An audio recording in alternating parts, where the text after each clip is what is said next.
আমার যেদিন night duty থাকে সেদিন আমার সারা দিনটাই প্রায় ফাঁকাই থাকে।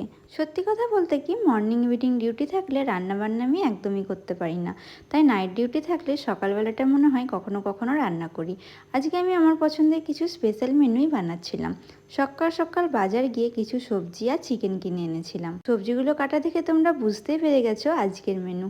আজকে আমি বানাবো ফ্রাইড রাইস আর চিলি চিকেন। ফ্রাইড রাইস বানানোর জন্য আগের থেকে কিন্তু আমি সবজিগুলোকে খুব ভালোভাবে চপ করে নেবো। আর ফ্রাইড রাইসের জন্য আগের থেকে যদি সবজিগুলো তোমরা চপ করে নাও তাহলে কিন্তু বানানো অনেকটা ইজি হয়ে যায়।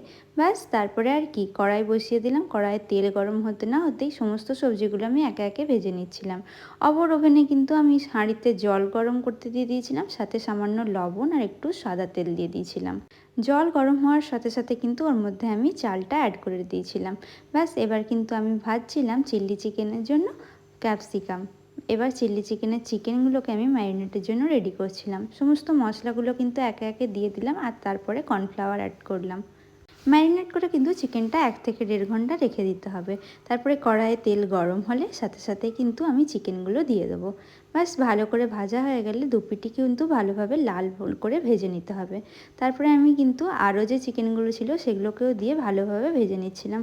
ব্যাস আমার রেডি হয়ে গেল। তারপরে কিন্তু একে একে সমস্ত সসগুলো দিয়ে দিয়েছিলাম, সাথে একটু কর্নফ্লাওয়ারও কিন্তু অ্যাড করেছিলাম। তারপরে চিকেন আর ক্যাপসিকাম দুটোই দিয়ে দেন। কড়াইয়ে সাদা তেল নিয়ে তার মধ্যে রাইস আর ভেজে রাখা সবজিগুলোকে খুব ভালোভাবে নিয়ে নাড়িয়ে চাড়িয়ে ফ্রাইড রাইসটাও রেডি করে নিলাম।